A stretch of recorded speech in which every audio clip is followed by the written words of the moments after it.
BJP एक विचारधारा की पार्टी है। ये बात बार बार दोहराई जाती है, लेकिन क्या आपने कभी गौर किया है कि ये विचारधारा अब दो हिस्सों में बंट गई है। एक तरफ वो लॉबी है जो प्रधानमंत्री नरेंद्र मोदी और अमित शाह के नेतृत्व में पार्टी को एक सेंट्रलाइज्ड सिस्टम में ढाल चुकी है, जहां संगठन से ज्यादा सरकार का चेहरा हावी है। इस लॉबी को हम मोदी शाह लॉबी कहते हैं। दूसरी तरफ वो लॉबी है जो आरएसएस की विचारधारा, संघ की सांगठनिक रीति नीति और अनुशासन आधारित राजनीति को आगे बढ़ाने में यकीन रखती है। ये वो नेता हैं जो भले ही सरकार में हो या संगठन में, लेकिन उनका झुकाव साफ साफ नागपुर की ओर होता है। ये है संघ समर्थक लॉबी, और यही दो लॉबी आज आमने सामने खड़ी हैं। और ये दरार अब पार्टी के भीतर ही नहीं, बल्कि सार्वजनिक मंचों और फैसलों में भी दिखने लगी है। आरएसएस की दो लॉबी, संघ के भीतर की फूट। अब जरा संघ की तरफ भी नजर डालिए। आरएसएस यानी राष्ट्रीय स्वयंसेवक संघ, जिसे हमेशा एक अनुशासित एक मत संगठन माना जाता था, अब खुद दो हिस्सों में बंटता दिख रहा है। पहली लॉबी वो है जिसमें मोहन भागवत और उनके नजदीकी वरिष्ठ प्रचारक शामिल हैं। ये वो लोग हैं जो मोदी शाह से अब सार्वजनिक रूप से नाराज हैं, खासकर पार्टी के फैसलों, टिकट बंटवारे और संघ के लोगों की अनदेखी पर उनका गुस्सा लगातार बढ़ता जा रहा है। दूसरी लॉबी वो है जो मोदी मॉडल से प्रभावित होकर अब संघ के भीतर भी एक अलग किस्म की कार्यशैली चाहती है। ज्यादा केंद्रित, ज्यादा व्यक्तिगत छवि आधारित और ज्यादा टेक्नोक्रेटिक। यानी संघ में अब एक हिस्सा ऐसा बन चुका है जो मोदी पंथी बनता जा रहा है। टकराव के 5 प्रमुख संकेत। अब आइए उन 5 घटनाओं पर जो इस लॉबी वॉर को सबके सामने लाती हैं। बीजेपी अध्यक्ष का चयन। संघ चाहता है कि अगला अध्यक्ष एक ऐसा चेहरा हो जो संगठन को जानता हो, अनुशासित हो और संघ की जमीन से आया हो। लेकिन मोदी शाह लॉबी एक ऐसा अध्यक्ष चाहती है जो उनके निर्देशों पर चले। इसी को लेकर नागपुर में मोदी और भागवत की कड़वी बैठकें भी हो चुकी हैं।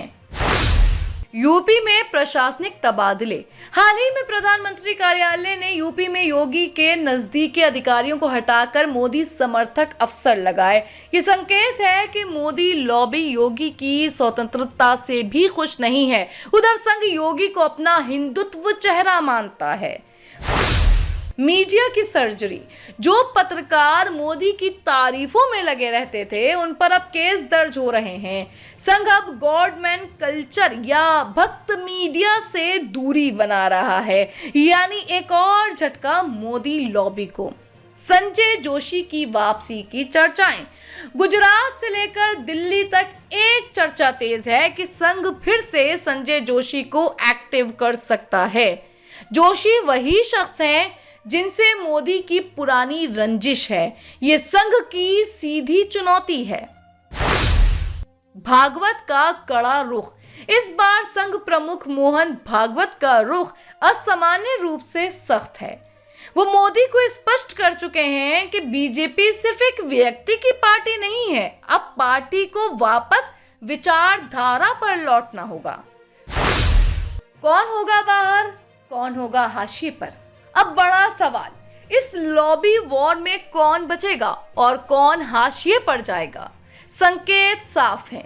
नड्डा, भूपेंद्र यादव, धर्मेंद्र प्रधान जैसे नेता जो संघ और मोदी दोनों से जुड़े हैं, उनकी स्थिति बीच की है, लेकिन जल्द फैसला करना पड़ेगा। योगी आदित्यनाथ संघ के पसंदीदा हैं, लेकिन मोदी लॉबी उन्हें कंट्रोल नहीं कर पाती, इसलिए टकराव बढ़ रहा है। पीयूष गोयल, अश्विनी वैष्णव, एस जयशंकर जैसे टेक्नोक्रेट नेता मोदी लॉबी के चेहरा हैं और संघ उन्हें संघ संस्कार विहीन मानता है। वहीं संघ के पुराने चेहरे जैसे कि मुरली मनोहर जोशी, सुब्रमण्यम स्वामी और संजय जोशी धीरे धीरे वापसी की कोशिश कर रहे हैं। यानी कुछ को बाहर का रास्ता दिखाया जाएगा और कुछ को अचानक ऊपर चढ़ा दिया जाएगा, सिर्फ इसलिए क्योंकि वो किस लॉबी से हैं। आरएसएस का दबाव और भाजपा की उलझन। ये बात अब किसी रहस्य की तरह नहीं रही कि इस बार आरएसएस ने एलानिया मोर्चा खोल दिया है। मोहन भागवत न केवल लगातार बयान दे रहे हैं, बल्कि उन्होंने संगठन के स्तर पर मोदी को चेतावनी दी है कि अगर संघ की अनदेखी जारी रही तो नया रास्ता अपनाया जाएगा। बीजेपी इस दबाव को समझ रही है। यही वजह है कि कई मुद्दों पर पार्टी अब संघ के एजेंडे को फिर से अपनाने लगी है, जैसे जनसंख्या नियंत्रण, धार्मिक शिक्षा और मंदिर राजनीति। लेकिन अंदर ही अंदर मोदी लॉबी को ये सब पसंद नहीं आ रहा। वो ये मानते हैं कि आज बीजेपी की सफलता का कारण उनका मॉडल है, ना कि नागपुर का। अगला अध्याय, संघ जीतेगा या सत्ता? अब बड़ा सवाल यही है कि ये लॉबी वॉर किस ओर जाएगा। क्या बीजेपी पर फिर से संघ का दबदबा कायम होगा या फिर मोदी शाह लॉबी संघ को धीरे धीरे किनारे लगा देगी? अगर वर्तमान हालात देखें तो पहली बार ऐसा लग रहा है कि संघ ने मोर्चा पूरी ताकत से खोल दिया है और इस बार मोहन भागवत किसी प्रकार का समझौता करने के मूड में नहीं है।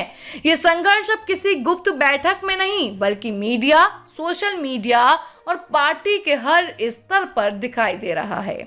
मई 2025 भारतीय सियासत में एक ऐसा तूफान उठा जिसने दिल्ली से लखनऊ और बिहार तक सबको हिला कर रख दिया।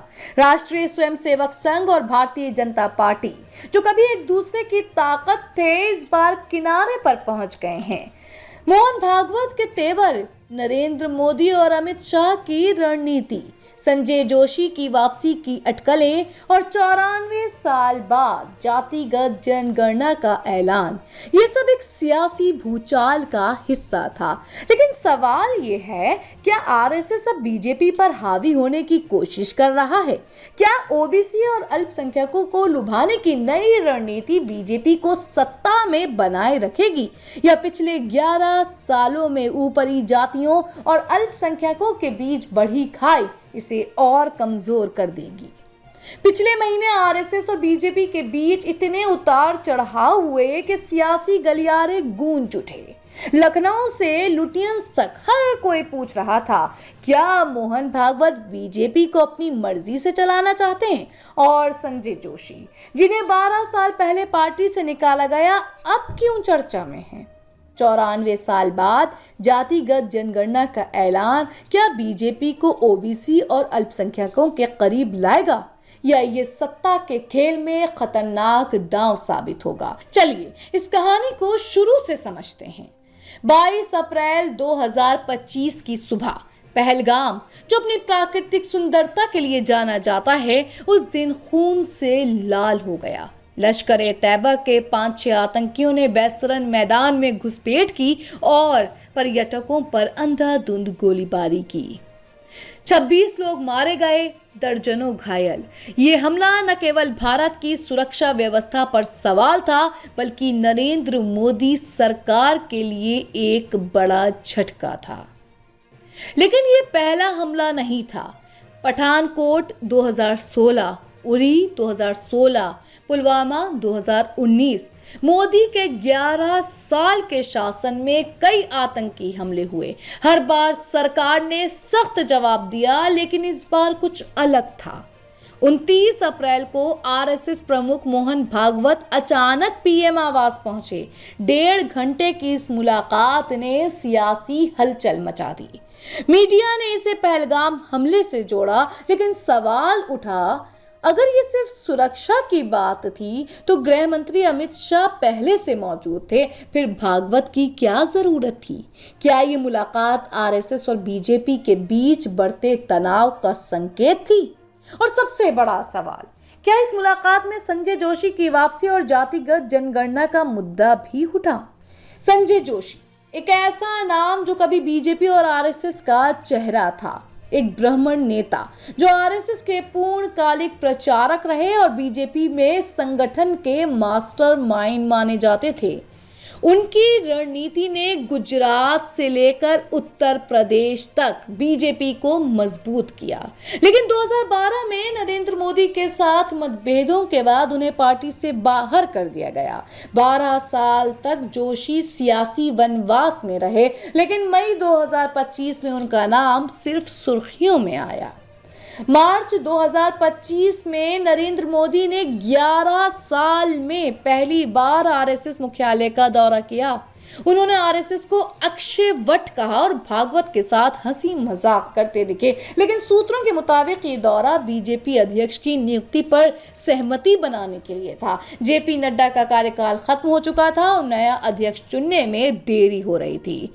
मोदी और शाह एक ऐसे चेहरे की तलाश में थे जो उनकी रणनीति को आगे बढ़ाए, लेकिन आरएसएस का रुख अलग था। मोहन भागवत चाहते थे कि नया अध्यक्ष संगठन की वैचारिक जड़ों को मजबूत करे और यहीं से संजय जोशी का नाम उभरा।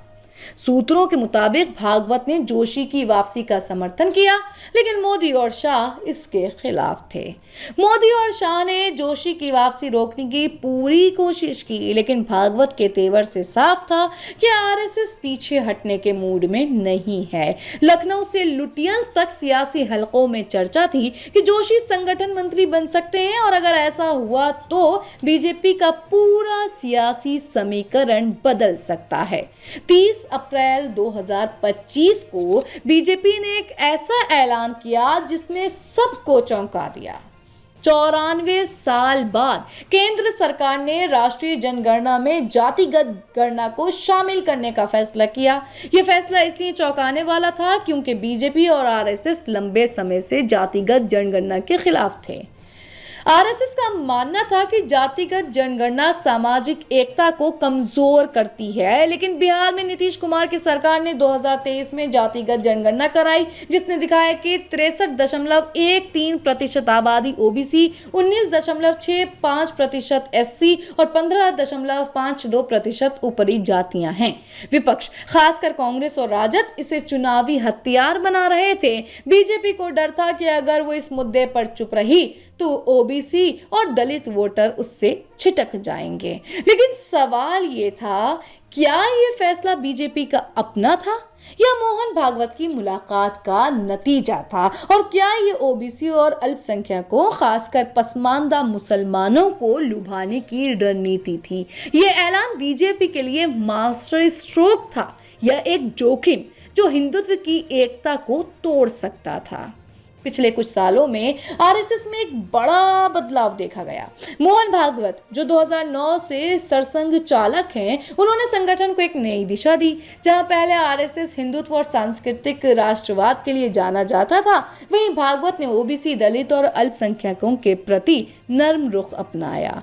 2023 में भागवत ने जाति व्यवस्था को हिंदू धर्म के खिलाफ बताया। उन्होंने कहा कि जन्म के आधार पर भेदभाव खत्म होना चाहिए। यह बयान आरएसएस के कट्टर समर्थकों के लिए झटका था। लेकिन यह बदलाव क्यों? जवाब छिपा था 2024 के लोकसभा चुनावों में। 2024 के लोकसभा चुनावों में बीजेपी को पूर्ण बहुमत नहीं मिला। उत्तर प्रदेश में अखिलेश यादव की पिछड़े दलित अल्पसंख्यक रणनीति ने बीजेपी को 28 सीटों का नुकसान पहुंचाया। कुर्मी कोयरी में 19% और अन्य ओबीसी में 13% वोटों की कमी दर्ज की गई और आरएसएस ने इसके लिए मोदी और शाह की रणनीति को जिम्मेदार ठहराया। यह बयान मोदी के उस दावे पर था जिसमें उन्होंने कहा था कि उनका जन्म जैविक नहीं है और ईश्वर ने उन्हें भेजा है। आरएसएस को लग रहा था कि बीजेपी अपनी वैचारिक जड़ों से भटक गई है, इसलिए भागवत ने ओबीसी और अल्पसंख्यकों को लुभाने की रणनीति पर जोर दिया। और आप हमसे जुड़े रहने के लिए सब्सक्राइब करें YouTube पर, फॉलो करें Twitter पर और लाइक करें Facebook पर। और ज्यादा जानकारी के लिए आपको टाइप करना होगा सिर्फ न्यूज़ नशा।